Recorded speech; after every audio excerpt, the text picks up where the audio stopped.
Hola a todos. Hoy nos adentraremos en un tema oscuro y perturbador. Hablaremos de los asesinos en serie más terribles del mundo que todavía están entre nosotros. Prepárense para un viaje escalofriante a la mente de los monstruos que caminan entre nosotros. Nuestra primera parada nos lleva a las majestuosas y misteriosas montañas de Sudamérica. Un lugar de belleza natural y, lamentablemente, de oscuros secretos. Aquí, en estos paisajes rurales y apartados, es donde Pedro Alonso López, conocido como el monstruo de los Andes, acechaba y elegía a sus víctimas con una precisión aterradora. López confesó haber asesinado a más de 300 niñas en Colombia, Ecuador y Perú, un número que aún hoy estremece a quienes conocen su historia. Su método era siempre el mismo. Se ganaba la confianza de las jóvenes con una apariencia inofensiva. Las llevaba a lugares apartados y luego las asesinaba sin piedad. Las autoridades de 3 países lo buscaban sin descanso. Pero López parecía desaparecer después de cada crimen, dejando a las comunidades en un estado de constante miedo y desesperación. Finalmente, en 1980, fue capturado en Ecuador, rodeado de los cuerpos de 4 de sus víctimas, un macabro testimonio de su brutalidad.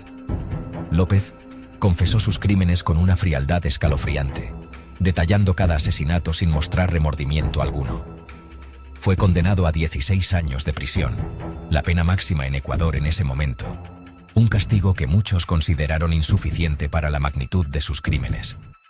Increíblemente, después de cumplir solo 14 años, fue liberado en 1994 y deportado a Colombia, donde fue internado en un hospital psiquiátrico, un giro que dejó a muchos perplejos y preocupados.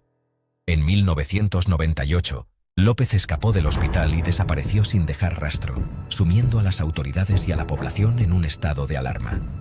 ¿Está vivo? ¿Sigue haciendo daño?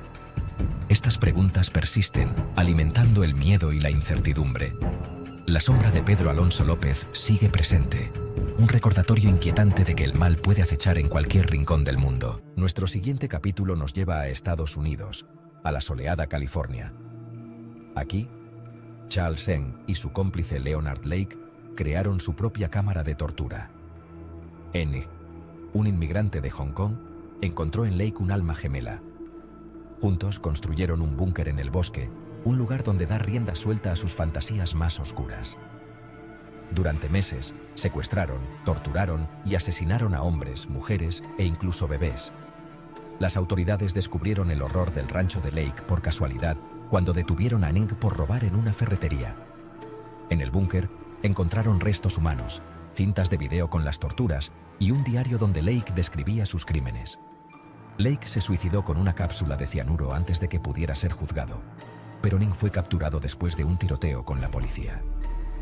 Tras un largo juicio, Eng fue declarado culpable de 11 asesinatos y condenado a muerte. En el verano de 1976, la ciudad de Nueva York se sumió en el terror. Las calles, normalmente bulliciosas y llenas de vida, se convirtieron en escenarios de miedo y desconfianza.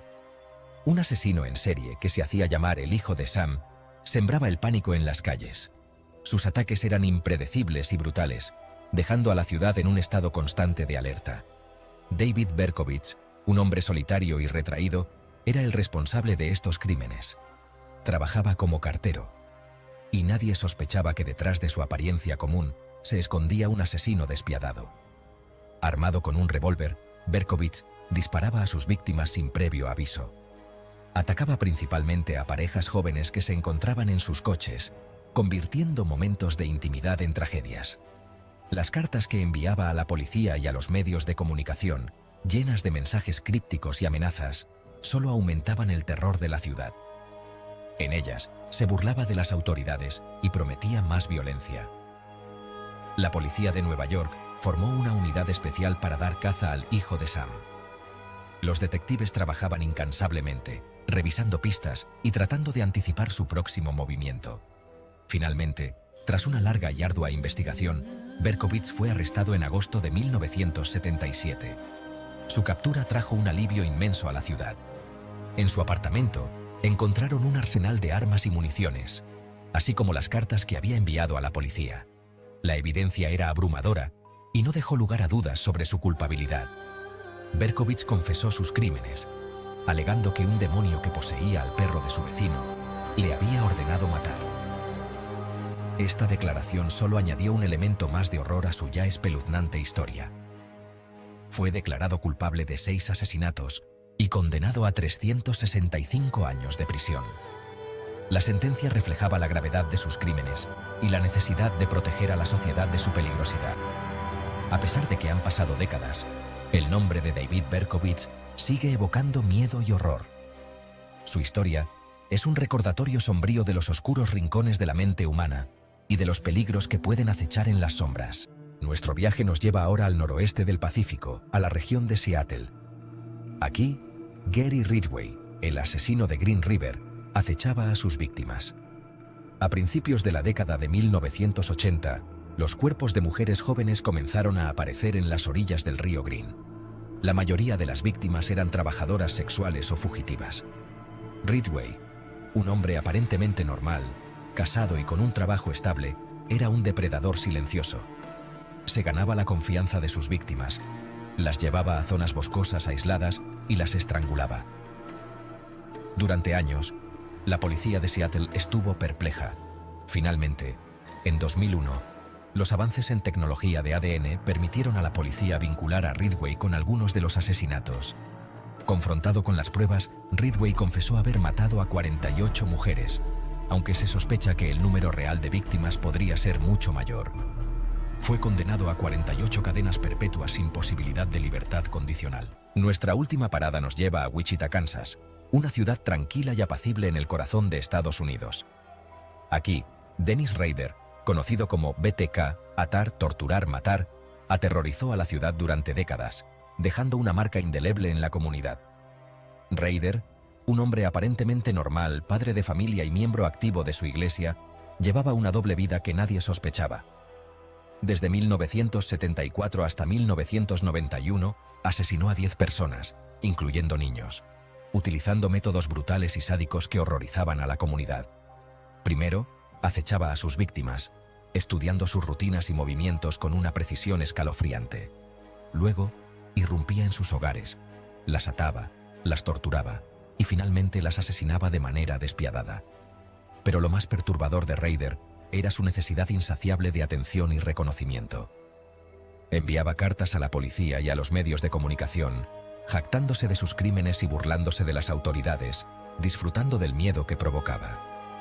Firmaba sus cartas con las siglas BTK, convirtiendo sus asesinatos en un macabro juego del gato y el ratón, donde él siempre parecía tener la ventaja.